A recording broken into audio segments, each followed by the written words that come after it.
Good afternoon, a very good afternoon to our most revered Guruji, Dr. Ashok Kumar Mohanty sir, Dr. Mahesh Chandra sir, हमारे most senior and respected mentor Dr. Manoj Jaiswal sir, हमारे respected and senior mentor Dr. Dilip Jani sir, Dr. M.B. Mahadik sir, Dr. S. Anand sir और Dr. Shashikant Shinde sir और हमारे सभी respected IHF family members।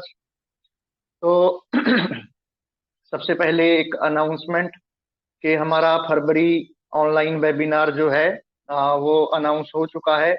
इस Sunday को उसका पहला session है। तो जो भी हमारे रिस्पेक्टेड आईएचएफ फैमिली मेंबर्स उसको ज्वाइन कर सकते हैं, जरूर ज्वाइन कीजिए, रजिस्टर कीजिए जो भी सक्षम है रजिस्टर करने में।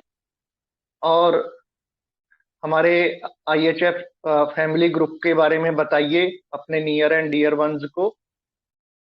तो जैसा कि आप सभी को पता है, आज हमारे रेस्पेक्टेड डॉक्टर दत्तात्रेय सर ने अपना एक केस प्रेजेंट किया है और उसी को लेकर हम आज की ये वीसी करने वाले हैं।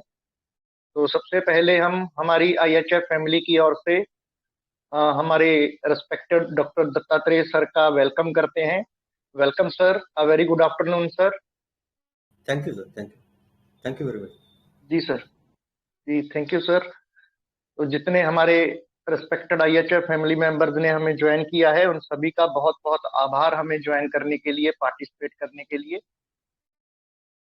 तो कैमरा ऑन कीजिए सर।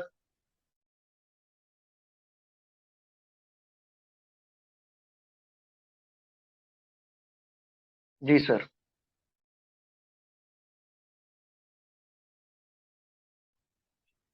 जी सर, स्टार्ट करते हैं। Okay sir. जी। तो पहले केस में नैरेट करता हूँ। एक केस 2 फेज में है। पहले क्या हुआ था, वो पेशेंट के हस्बैंड मेरे तरफ आए और वो पुराने पेशेंट थे। तो उन्होंने बोला कि घर वाले जो है तो उनको बहुत पाइल्स की तकलीफ हो रही है और ब्लीडिंग भी बहुत हो रहा है, लेकिन पेशेंट क्लिनिक में आने के लिए तैयार नहीं था। तो ठीक है, मैंने बोला कि फोन पे बात करके हम मेडिसिन देंगे। तो फोन पे बात करने के बाद मुझे पता चला कि पेशेंट का टोन ऐसा था कि सर पहले कभी नहीं हुआ था सर, इतना ब्लीडिंग पहली बार हुआ है। क्यों हुआ है समझ में नहीं आ रहा। मैंने बोला आप डर गए हो क्या? नहीं नहीं सर, डरती तो मैं नहीं, डरी वगैरह कुछ नहीं, लेकिन ये क्यों हो रहा है ऐसा लग रहा है और बहुत ब्लीडिंग हो रहा है। और मैंने पूछा कि आपको दवाखाने में क्यों नहीं आना है? तो बोले नहीं आना है सर, ऐसा ही दे दीजिए, नहीं कम हुआ तो फिर आएंगे। तो पेशेंट के हस्बैंड ने बताया कि वो थोड़े से दवाखाने में आने में थोड़ा सा दिक्कत कर रहे हैं और शायद वो डर रहे हैं। तो इतने इंफॉर्मेशन पर मैंने उनको एक मेडिसिन दे दिया और दूसरे दिन पेशेंट का फोन आ गया कि ब्लीडिंग 80% कम है, 80% ब्लीडिंग कम है। फिर 2-4 दिन बीत गए, एक हफ्ता बीत गया, उसकी ब्लीडिंग कम हो गई, उसको कॉन्स्टिपेशन भी कम हो गया, लेकिन पेशेंट की तकरार अभी चल रही थी कि बहुत खांसी आ रही है और खांसी के साथ मुझे बहुत थकावट भी महसूस हो रही है, बहुत काम करने में मुझे इच्छा नहीं हो रही है, ऐसी उसकी तकरार थी। तो मैंने पेशेंट को बोला कि आपको अभी दवाखाने में आके दिखाना पड़ेगा और सामने देखकर ही मैं मेडिसिन आपको दे सकता हूँ। तो एक केस अभी जो मैंने नैरेट किया था ग्रुप में, तो ऐसा था कि एक 45 ईयर की एक महिला थी, वो उसके बेटे के साथ अभी आई है। उसे पाइल्स की तकलीफ थी, जिसके लिए आपने पहले उसे मेडिसिन दिया था। उसका पाइल्स की तकलीफ, ब्लीडिंग वगैरह तो पूरा कम हुआ था। तो अभी वो क्या तकलीफ लेके आई है? अभी तो बोल रही है कि मुझे बहुत खांसी हो रही है सर। मैंने पूछा अभी और क्या क्या हो रहा है? तो उसने बोला कि बहुत खांसी हो रही है, चलती हूँ तो दम लगता है, खाना नहीं जाता, सवेरे सवेरे मेरे पूरे चेहरे पर आंखों के नीचे सूजन आती है, कुछ काम करने को मन नहीं लगता, थकान होती है, थोड़ा भी काम करूं या चलूं तो ऐसा लगता है कि बैठ जाऊं, और थोड़ी सी चिड़चिड़ भी हो रही है। तो मैंने पूछा तो क्या फिर लेटे रहते हो दिन भर? पेशेंट बोली नहीं नहीं, बिल्कुल नहीं लेटते। यहाँ वहाँ बैठते रहते हो, किसी के साथ गप्पे मारते बैठते, कभी बच्चे के साथ गप्पे मारते बैठते हैं। लेकिन मैंने बोला कि इससे दिक्कत क्या हो रही है फिर आपको? तो उसने बोला कि लगता है कि ये थकान क्यों हो रही है, ये जो धड़धड़ हो रही है, पाल्पिटेशन हो रही है, ये क्यों हो रही है? मन में आता है तकलीफ ऐसी ही रही तो कोई बड़ी बीमारी ना हो जाए। और यहाँ पे थोड़ी सी वो हंसी, मुझे काम करने की ताकत आ जाए बस। अभी तो लड़की है घर में, लेकिन जब उसकी शादी हो जाएगी तो बाद में क्या हो जाएगा? तो बाकी तो फिर माँ काम मुझे करना पड़ेगा ना। और ये चेहरा क्यों सूझ रहा है ये समझ में नहीं आ रहा। ज्यादा बोलूं तो मुंह सूखता है, क्या होगा ऐसे लगता है। मैंने पूछा क्या होगा ऐसे लगता है? पेशेंट बोली, फिर से हंसे अभी और अ, कुछ नहीं, कुछ बड़ी बीमारी ना हो जाए ऐसा लगता है। मैंने पूछा और कुछ चिंता है मन में? पेशेंट बोली नहीं, थोड़ी बहुत तो रहती है।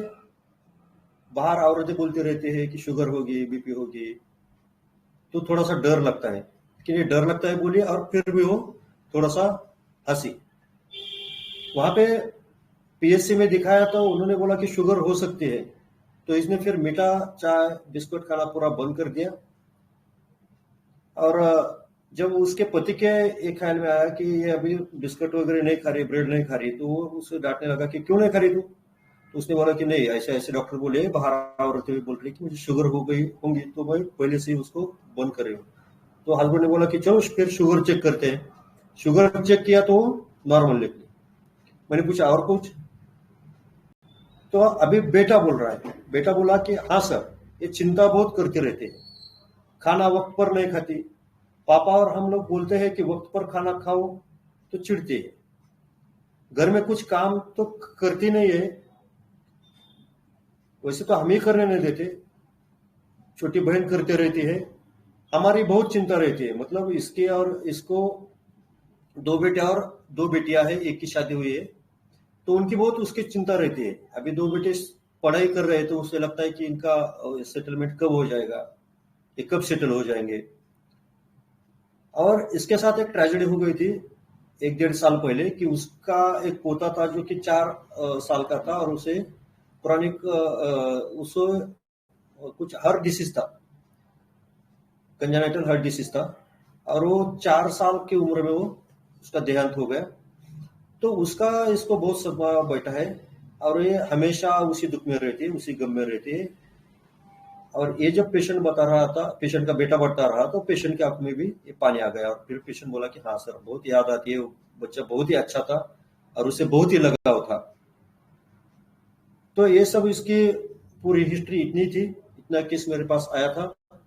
ये परिवार मेरे पास बहुत दिनों से मेरा पेशेंट है, तो उसका थोड़ा सा बैकग्राउंड भी मुझे मालूम था। ये जो उसका पति है, तो ये बहुत सीधा और बहुत ही सज्जन आदमी है। ये हालांकि काम तो माथाड़ी कामगार बोल के करता है, लेबर है, लेकिन उसने इसकी पत्नी को बहुत अच्छे से रखा है, उसकी बहुत केयर लेता है। उसके बच्चे भी बहुत अच्छे हैं, बहुत केयर करते हैं उसकी। और उसके मायके वाले भी उसकी बहुत केयर करते रहते हैं।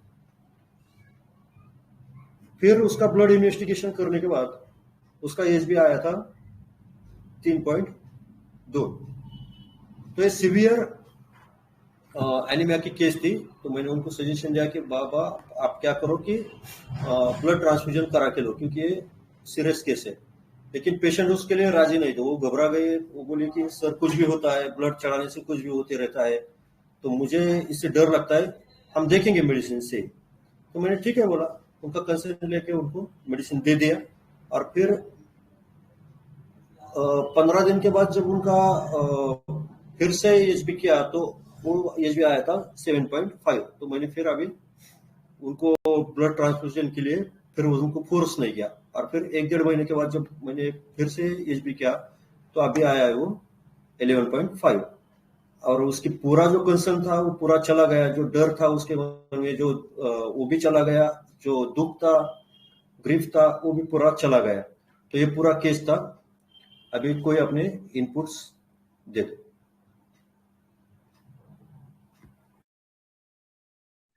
जी थैंक यू सर। जी ऐड कीजिए प्लीज। ये पेशेंट सर बहुत ही एंशियस है, मतलब डरी हुई है कि अंदर कोई डिजीज नहीं हो। तो उसकी वजह से सर क्या मैं थोड़ी देर बाद मतलब मैं बताऊं, थोड़ा इमरजेंसी है। जी जी जी जी बिल्कुल।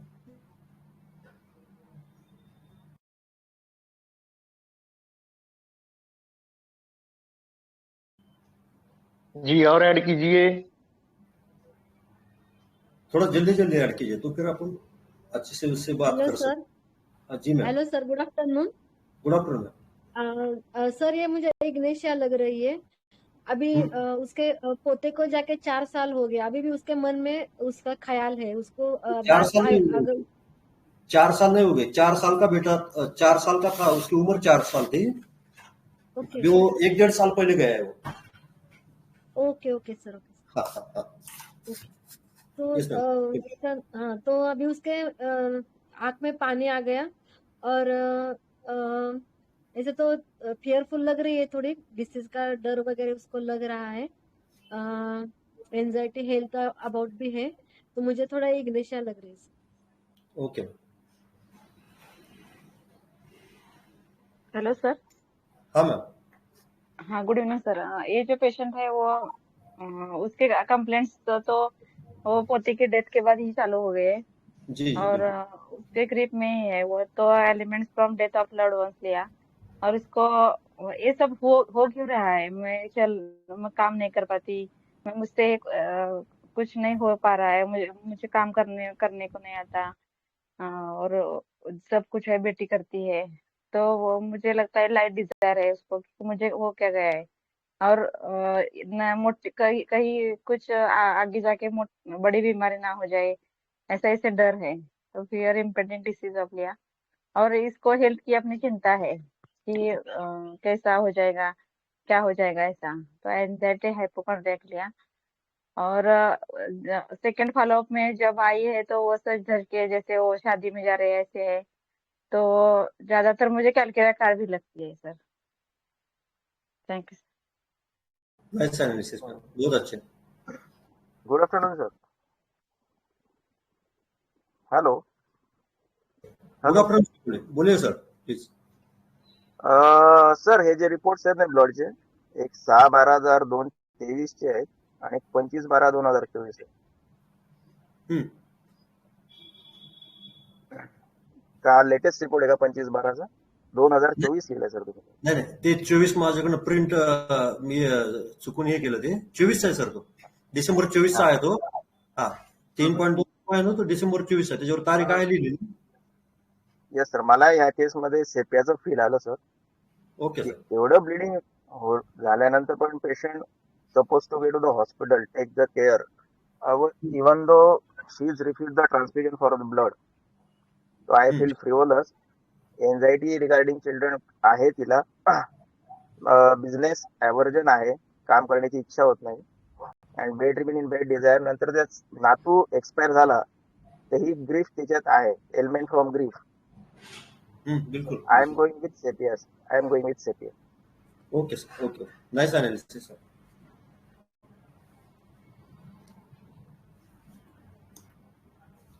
और कोई ऐड करेगा?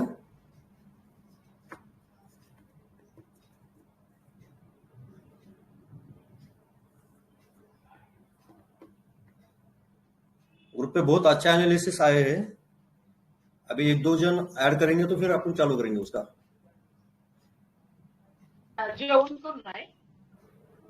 हेलो। हाँ, यस यस सर, बोलिए. Yes sir. हेलो. हाँ सर। हाँ बोला सर. सर सर, आपने जो बोला ना फोन पर जो बात हुई थी, जी इतना भयानक ब्लीडिंग हो रहा था, फिर भी पेशेंट बोल रहा था कुछ नहीं, और दवाखाने में आने में भी डर रहा था। जी. वो सबसे मुझे स्ट्रैमोनियम लगा। हम्म. और जो आपने बाद में केस दिया ना, वो सब appropriately anxiety, light desire, the fear disease of impending, और वो लेके मुझे कैलकुलिया लगा सेकंड. ओके, बहुत अच्छा सर। चेक करना। अभी दो रेमेडी बताना है अपने को। हाँ, वो फोन पे जब मैंने दिया था उसका भी रिजल्ट आया था अच्छे से, और बाद में जो दिया था उसका भी रिजल्ट आया। तो वो दो स्टेट रेमेडीज है, पहला रेमेडी और सेकंड रेमेडी, ऐसा दोनों बोलो थोड़ा सा एनालिसिस में। हाँ सर, वही बोला मैं। Okay, thank you sir, thank you. Thank you sir. और कोई ऐड करना चाहेगा?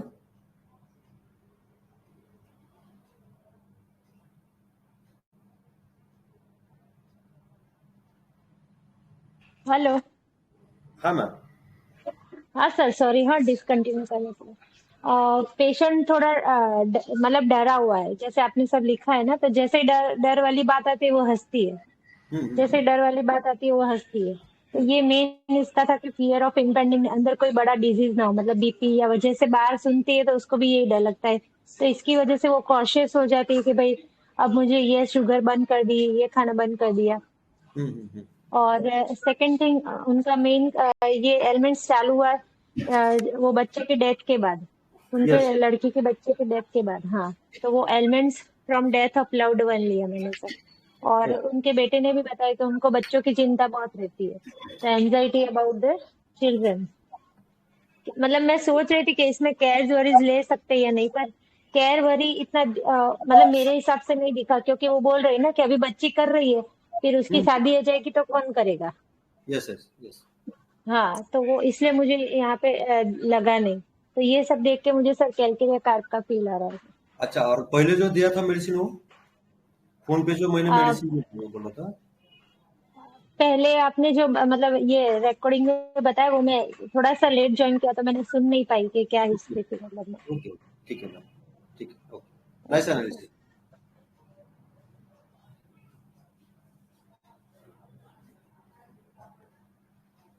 और कोई ऐड करेगा कि डिस्क्लोज करना है अभी?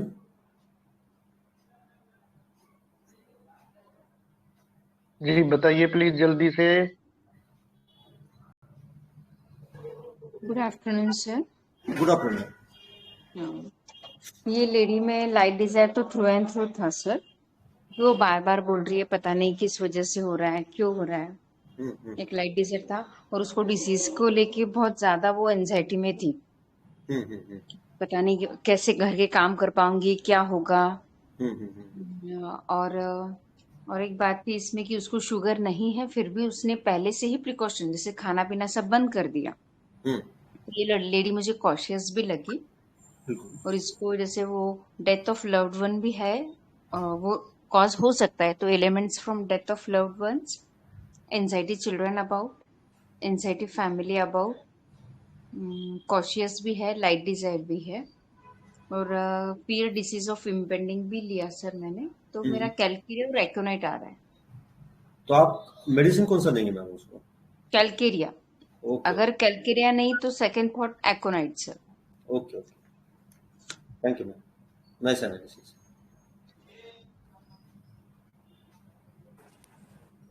सर। हाँ सर। हाँ हाँ सर, ये सब लेकर के मेडिसिन तो मेरा भी किया रहा सर, लेकिन मुझे थोड़ा सा एक डाउट यूँ लग रहा था कि उसमें उसकी चीफ कंप्लेन जो है वो बार बार यही कह रही है मुझे बहुत कमजोरी है, मैं बहुत वीक महसूस कर रही हूँ, बहुत वीकनेस है मुझे, ये सारी चीजें कह रही है ना। तो इस जी वजह जी। से थोड़ा सा कैलकेरिया पर डाउट आ रहा था। उसकी जगह मुझे लग रहा है कि सीपीआई बेटर इंडिकेटेड शायद है, क्योंकि ओके, कैलकेरिया में इतना वीकनेस तो मुझे नहीं लगता कि है शायद, इसलिए मुझे सीपीआई ज्यादा फील हो रहा है। तो सीपीआई लग रहा है सर आपको? ओके सर, सर थैंक उसका एचबी 3 है ना, तो उसको वीकनेस तो रहेगा ही, ब्रीथलेसनेस भी रहने वाला ही है ना उसको। यू। वीकनेस तो रहेगा, 3.2 में है, मतलब सीवियर एनीमिया है उसको। शायद ब्लीडिंग बहुत हुई है, और उसने नहीं आई थी, जल्दी नहीं आई दवाखाने में, 15-20 दिन से उसको ब्लीडिंग थी, तो उसका एकदम इससे एचबी डाउन हो गया वो। तो ये जो समझो वीकनेस है, वो डिसीज कंप्लेन है उसके, डिसीज सिम्टम्स है उसके, वो एनीमिया से तो आने वाले हो।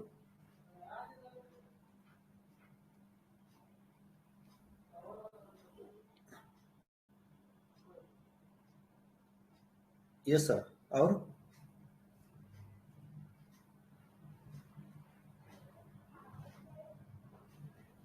सर कर दे, अभी डिस्क्लोज कर दे। जी सर, बाद में क्वेश्चन लेते हैं फिर। जी सर, जी सर। कोई और एक आध ऐड करना चाहता है तो कर सकता है, नहीं तो फिर डिस्क्लोज करने के बाद में ओपीडी का टाइम हो जाता है सारे के। सर किसी ने फ्रिवुलस बोला था ना, तो मतलब अभी अभी इतना टाइम बाद आई है। सपोज कि अगर हम नई केस में देखे, मुझे आगे का पता नहीं है, तो भी इतना एज भी है और फ्रिवुलस है, लेकिन आपने जैसे बोला, उनके रिलेटिव ने बोला कि भाई हॉस्पिटल में नहीं जाना, वहाँ ये सब होता है, तो शायद ये फियरफुल है, इसकी वजह से भी वो नहीं गई हो।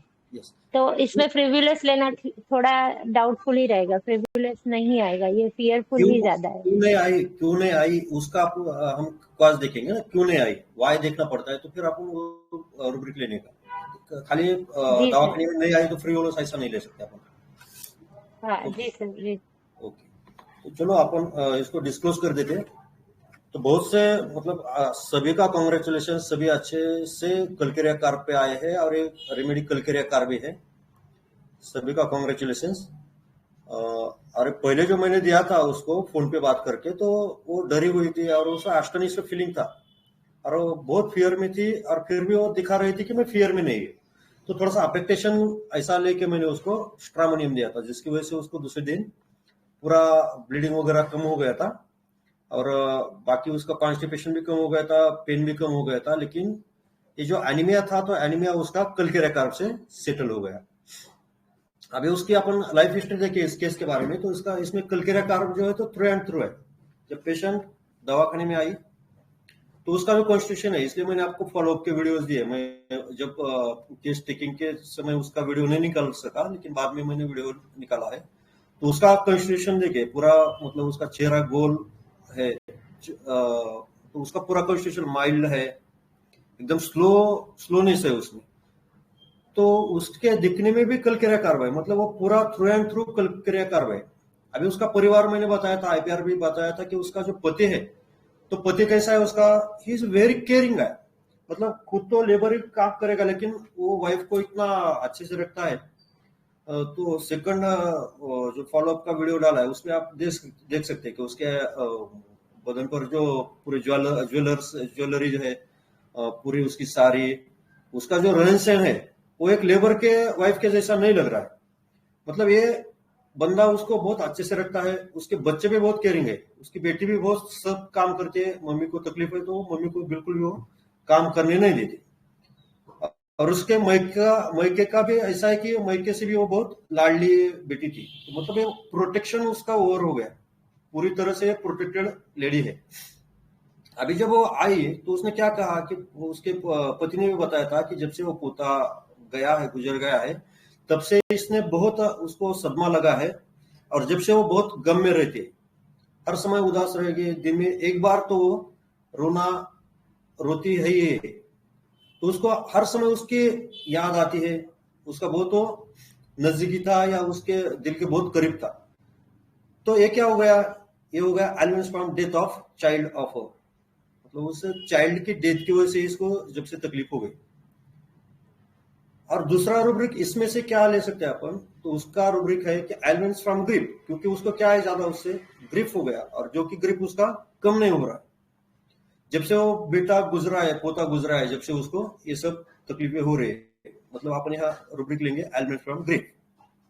और उसको अभी उस बेटी की तकलीफ चिंता ज्यादा रहती है, जिसकी की शादी हो गई है, तो उसकी चिंता क्या है कि उसको अभी तक कुछ इश्यू नहीं है, तो उसे लगता है कि उसे कब इश्यू होगा, कब उसे बच्चा होगा। तो दिन रात उसका यही सोचना पड़ता है।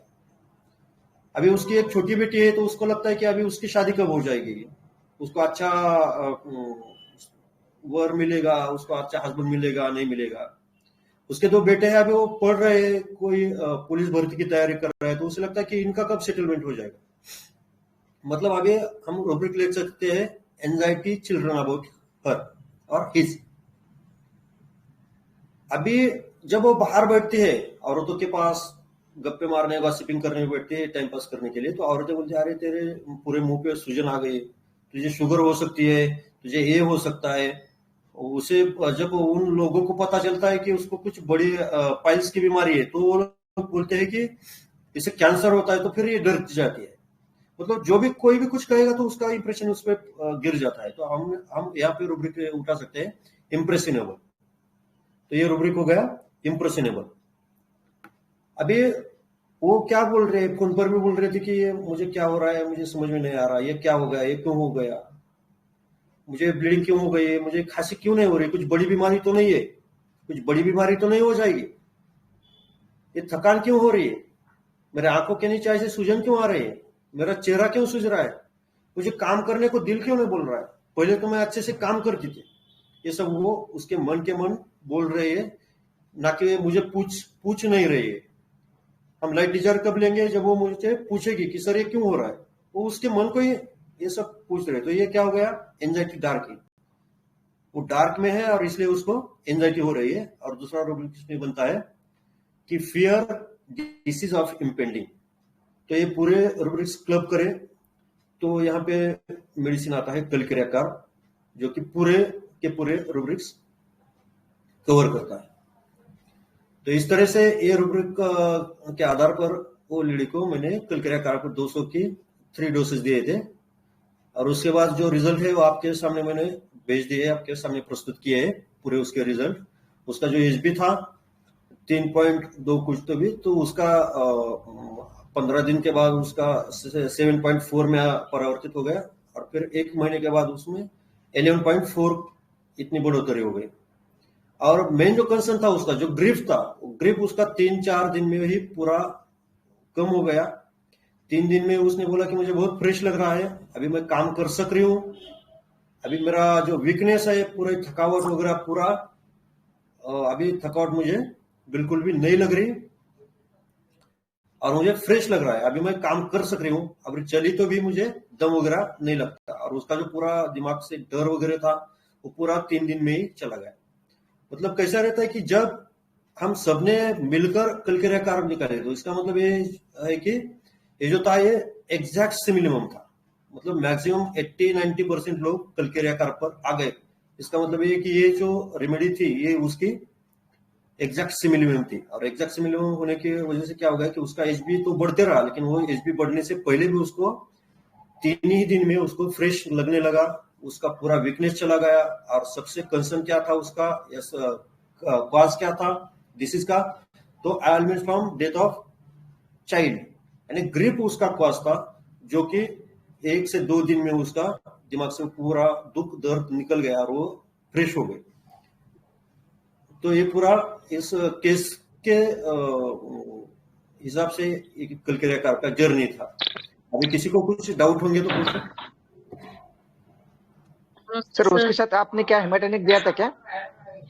सर आवाज खाली कलक्रियाकार कलक्रियाकार आपने क्या हेमाटोनिक दिया था क्या उनको? हिमेटोनिक, हेलो, हाँ हिमेटोनिक दिया था ना सर, हिमेटोनिक चालू था। सर वही पूछ रहे। हाँ हिमेटोनिक से इतने जल्दी बढ़ता नहीं सर, 7 दिन में मतलब अपन ब्लड ट्रांसफ्यूजन भी लगाएंगे ना तो एक या 2 पॉइंट से बढ़ सकता है, हिमेटोनिक से इतना जल्दी नहीं बढ़ता। नहीं इसके लिए पूछा, रेमेडी तो एक्टिव हुई सर, इसके वास्ते जल्दी बढ़ा ना उसका। हाँ उसको साइड बाय साइड उसको हिमेटोनिक भी चालू था। नमस्ते सर। नमस्ते नमस्ते सर वो डार्किन क्यों नहीं लिया, वो ग्रोप कर रही थी ना मुझे, मतलब दोनों में डिफरेंस मुझे जो मुझे समझ में आ रहा, अभी जो वो बोल रही है कि मुझे ही क्यों हुआ, मुझे ये क्यों हुआ, वो क्यों हुआ, ग्रोपिंग में क्या ऐसे बोलते हैं कि शायद उससे हुआ होगा, शायद वो खाने से हुआ, शायद यहाँ जाने से हुआ, ये डिफरेंस है क्या जो मेरा थॉट है, मैं कुछ गलत सोच रही हूँ? नहीं बिल्कुल सही। ग्रुपिंग में क्या होता है, हम टोटल कर रहे थे, टोटलेंगे यहाँ पे, ये तो नहीं समझा हमें कैंडल चाहिए अंधेरे में, तो देखते हैं हम कि यहाँ कैंडल है, नहीं ये तो पेन है, नहीं ये तो मोबाइल है, तो ऐसा ये क्या हो गया, ग्रुपिंग हो गया। ये ग्रुपिंग में नहीं थी, इसको खाली एंजाइटी थी कि ये क्यों हो रहा है मुझे। यदि वो ऐसा कहती कि या शायद उससे हो रहा है, हम this was anxiety dark. Thank you sir. Sir potential 200 दिए या 30? 200 के 3 dose 10-10 minute. Thank you sir, nice case. Okay thank you. Sir आपने ऑडियो में कौन सी रेमेडी दी थी? हाँ, ऑडियो में स्ट्रामोनियम दिए थे मैम। स्ट्रामोनियम 200 के 3 डोज दिए थे उसको, तो स्ट्रामोनियम से उसका पूरा ब्लीडिंग वगैरह बंद हुआ था और उसका कॉन्स्टिपेशन भी ठीक हो गया था। लेकिन उसका जो एनीमिया और वो बाकी के जो सिम्टम थे वो कम नहीं हो रहे थे। डर रही थी पर वो छुपा भी रही थी ना सर? हाँ, डर था लेकिन वो छुपाती थी भी, डर दिखाना उसे पसंद नहीं, क्योंकि कैसा रहता है कि कलकिराकार में रहता ही है ना, उसे कोई ऑब्जर्व करेगा या वीकनेस उसका ऐसा रहता है उसको कि वीकनेस मेरा कोई देखे ना, तो इससे वो कोई मुझे ऑब्जर्व कर रहा है, इससे डर से वो क्या करते हैं कि वो सब वीकनेस उसका छुपाने का उसका हेतु रहता है हमेशा। तो ये तो कलकिराकार का खासियत है ना। और कलकिराकार के साथ तो बहुत से टाइम स्ट्रामोनियम आ जाता है, स्ट्रामोनियम स्टेट रेमेडी हो जाती है उसकी, क्योंकि शंकरन सर ने भी एक इसमें लिखा है सोल में, when the life situation of Calcarea carbonica person changes and he loses the security of his home, he feels as if left alone in the wilderness, thus going into stramonium state, which is that of an unprotected person out in the dark night and wanting to come home, in contrast to Calcarea carp, who is the one inside the house and not wanting to get out. मतलब कुछ insecurity हो जाए उसको, इसकी security जब चली जाती है कलकिरा कार्प की, तो इसकी सिक्योरिटी कैसी चली गई? उसका जो सबसे प्रिय पोता था वो उसकी डेथ हो गई, और उसकी डेथ के बाद क्या हो गया कि वो पूरा उसका तहस नहस हो गया, पूरा उसका जो लाइफ था वो तहस नहस हो गया, उसकी सिक्योरिटी चली गई और फिर उससे स्ट्रामोनियम स्टेट में लैंड हो गई, जो कि सिक्योरिटी चाहती है। और फिर स्ट्रामोनियम स्टेट कवर करने के बाद फिर बाद में और उसकी जो ओरिजिनल स्टेट थी कलकिरा कार्प की, वहां पे आ गया, और फिर कलकिरा कार्प देने के बाद वो पूरी तरह से अपने तकलीफ से वो क्योर हो गई। तो शंकरन सर ने बताया कि stramonium is also state remedy for Calcarea carb. तो इस हिसाब से भी वो अच्छे तरह से बैठ गया प्रिस्क्रिप्शन।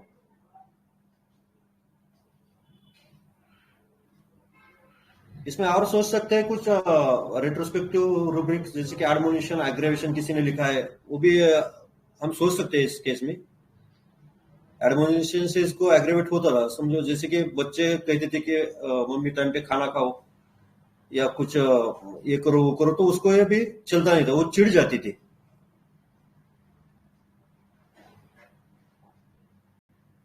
और कोई डाउट है किसी के पास? सर आपने ये कंसर्न लिया था ना पेशेंट का, उसके बारे में थोड़ा बताएं, जैसे ये क्लिनिक में हमारे लिए जरूरी होता है ना, तो ये ऐसे पेशेंट होते हैं तो ये कंसर्न, उसका कंसर्न मतलब मैंने उसको स्पष्ट कर दिया कि वैसे रिस्क भी हो सकती है, वो तैयारी होंगी आपकी तो फिर हम आपको मेडिसिन देने के लिए तैयार है। लेकिन कैसा है कि ये इतना सीवियर एनीमिया है तो कुछ रिस्क फैक्टर हो सकते हैं, तो पेशेंट ने एक्सेप्ट किए, और पेशेंट मेरे रेगुलर है तो उसको ऐसा राइटिंग में कुछ लिया नहीं था, खाली उसको एक्सप्लेन किया था, पूरी उसकी सिचुएशन बता दी थी कि ब्लड ट्रांसफ्यूजन कराना बहुत आवश्यक है, नहीं किया तो फिर ऐसे ऐसे उसके कुछ परिणाम हो सकते हैं, ये धोखे हो सकते हैं इससे, ये खाली उसको एक्सप्लेन किया था। राइटिंग में तो कुछ मैंने उसको लिया नहीं था। मैं वो राइटिंग का ही पूछ रही थी। नहीं राइटिंग में नहीं लिया था मैंने। सर एनीमिया केसेस में हमें हमेशा सब्स्टिट्यूट या सप्लीमेंट देना जरूरी है क्या? देखिए कैसा है कि सप्लीमेंट दिया नहीं दिया तो भी कैसा है कि अपने बॉडी में क्या होता है, अभी किसी ने लिखा है शायद कि उसके लाइफ में का क्या हो गया, जॉय खत्म हो गया, इसलिए उसको क्या आ गया, एनीमिया हो गया। मतलब एनीमिया और जॉय, जिंदगी का मजा उसका चला गया, जिंदगी का आनंद उसका चला गया, उधर से आ गई तो उसको क्या हो गया, एनीमिया हो गया। तो जब हम अपनी मेडिसिन से उसको ये पूरा जो कंसर्न है उसका, उसकी जो थॉट प्रोसेस है तो वो बदल देते हैं, तो उसको ऊपर से कुछ देने की भी जरूरत नहीं पड़ती, उसका डाइट भी ठीक से कराए तो भी वो क्योर हो जाते, उसको सप्लीमेंट देने की जरूरत नहीं पड़ती, सिर्फ अपनी मेडिसिन कवर हो जिसका हीमोग्लोबिन मोस्टली अगर 10 या 10.5 के ऊपर नहीं जाता है, एज इन इंडिया हम देखते हैं कि बहुत सारी फीमेल्स का जो हीमोग्लोबिन लेवल होता है वो बिलो एवरेज ही होता है, मतलब जो 12 भी नहीं होता है, 10, 10.5, मैक्स टू मैक्स 11। तो सर ऐसे केसेस में अगर पेशेंट आता है तो क्या हम हमारी मेडिसिन से उसकी जो हीमोग्लोबिन की जो काउंट है वो इंक्रीज कर सकते हैं? नहीं, अभी पेशेंट क्यों आएगा आपके पास? कुछ तकलीफ होगी तो आएगा ना।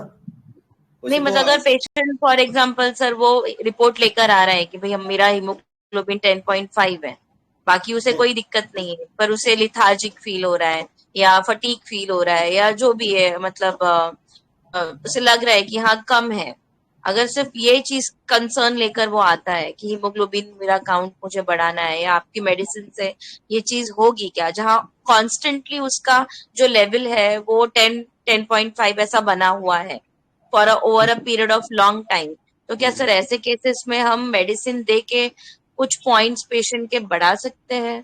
मेरा क्वेश्चन बढ़ा सकते हैं, क्योंकि क्या हो जाता है कि मेडिसिन से क्या हो जाएंगे, उसके जो कॉज है ना तो वो कम हो जाएंगे। कॉज जो है तो एग्जैक्ट मिनिमम लग जाएगा तो पूरे कॉज उसके निकल जाएंगे, और पूरे कॉजेशन निकल जाने के बाद ऑब्स्टेकल्स नहीं रहेंगे ना।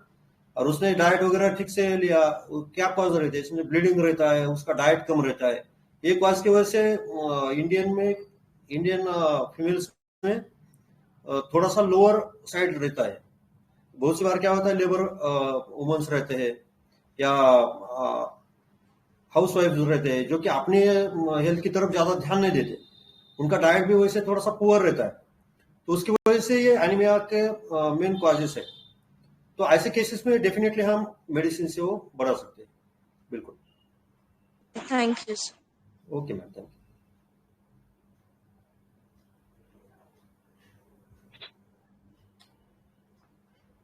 कुछ डाउट है या कोई किसी को ऐड करना है तो कीजिए, तो वाइंड अप करते हैं।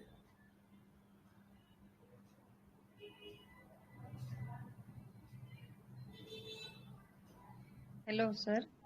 Yes ma'am. सर मैंने 2 रूब्रिक और कंसिडर किए थे इसमें, एंजाइटी फियर विथ और इंडिफरेंस टू एवरीथिंग, तो ये रेट्रो में सोच सकते हैं क्या हम लोग? इंडिफरेंस कहाँ था इसको? हर चीज में इंडिफरेंस कहाँ सर था? हाँ वो बोल रही थी, 2 बार बोली वो सर कि मैं खाने में भी मुझे इंटरेस्ट नहीं लगता, किसी चीज में मेरे को जी नहीं लगता है। अबे खाने में क्यों इंटरेस्ट नहीं लगता? ये तो एनीमिया का सिम्टम है ना मैम। बहुत एनीमिया होगा तो क्या होगा कि उसको एपेटाइट पूरा डिक्रीज हो जाता, तो ये डिसीज सिम्टम है, इसको हम कंसिडर नहीं करेंगे। हालांकि ये कॉमन सिम्टम है। हाँ, ये कॉमन सिम्टम है, तो इसके हिसाब से तो समझो आएगी, हमारी रेमेडी तो आएगी, वो तो नहीं चुकेगी समझो, वो रूब्रिक में करता है, कल के रैकार को कवर करता है। लेकिन कैसे रहता है कि एक भी अभी आए हैं समझो, उन्होंने बहुत से अच्छे से रूब्रिक लिए पूरे करेक्ट, लेकिन 1-2 रूब्रिक जब गलत हो जाते हैं तो क्या हो जाता है, गलत रेमेडी इंडिकेट करता है। और यदि हम पूरी तरफ से वो ड्रग पिक्चर भी नहीं समझा और पूरी तरफ से वो पेशेंट भी नहीं समझा, तो क्या हो जाता है, हम जो कम मार्किंग वाले ड्रग्स है तो उसको हम दुर्लक्षित कर देते हैं, क्योंकि हमारा उसके ऊपर ऐसा इतना भरोसा नहीं बढ़ता, तो पूरा प्रिस्क्रिप्शन हमारा गलत हो जाता है। ऐसा बहुत से बार होता है। ये था ना सर उसमें एंजाइटी फियर विथ तो दिख रहा था। हाँ, एंजाइटी तो थी ना, एंजाइटी थी उसको। हाँ, वो लिख सकते। Thank you very much. हाँ, ओके, थैंक यू।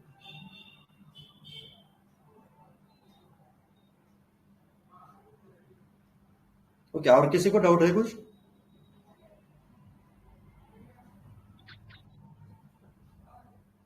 जी बताइए, अगर किसी का कोई डाउट है।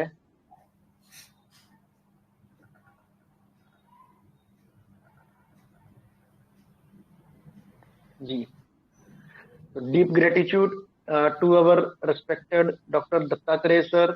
Thank you. Wonderful case sir, beautiful case, और एक तरह से चैलेंज था ये केस, फिर भी आपको कॉन्फिडेंस था और आपने लिया केस को, और ये आपका केस हमारे जो IHF फैमिली मेंबर्स हैं उनके कॉन्फिडेंस को भी बूस्ट करेगा कि हम ऐसी सीवियर पैथोलॉजिकल केसेस को भी बहुत जेंटली और बहुत फास्ट क्योर कर सकते हैं, अगर हमारी नॉलेज अच्छी है, हमारी अंडरस्टैंडिंग अच्छी है रेमेडीज को लेके हमारी, तो हम ऐसे केसेस को भी ट्रीट कर सकते हैं। तो thank you sir, thank you so much, आपने हमारे लिए समय निकाला और इतना बढ़िया केस प्रेजेंट किया और अच्छे से एक्सप्लेन किया कैलकेरिया का। Thank you sir, thank you. जी सर। और जितने भी हमारे रिस्पेक्टेड IHF फैमिली मेंबर्स ने केस को क्रैक किया है, उनको ढेर सारी शुभकामनाएं। आप ऐसे ही अपने क्लिनिक में भी ढेर सारे केसेस को क्रैक करते रहिए और फिर हमारे साथ शेयर भी करते रहिए, हमको भी सीखने को मिलता रहेगा। तो थैंक यू सो मच। तो आज की इस लाजवाब BC को हम यहीं पर वाइंड अप करते हैं। आपसे मुलाकात होगी नेक्स्ट BC में। वाइंड अप करते हैं सर। Yes sir. जी sir, thank you sir, thank you so much. Thank you sir.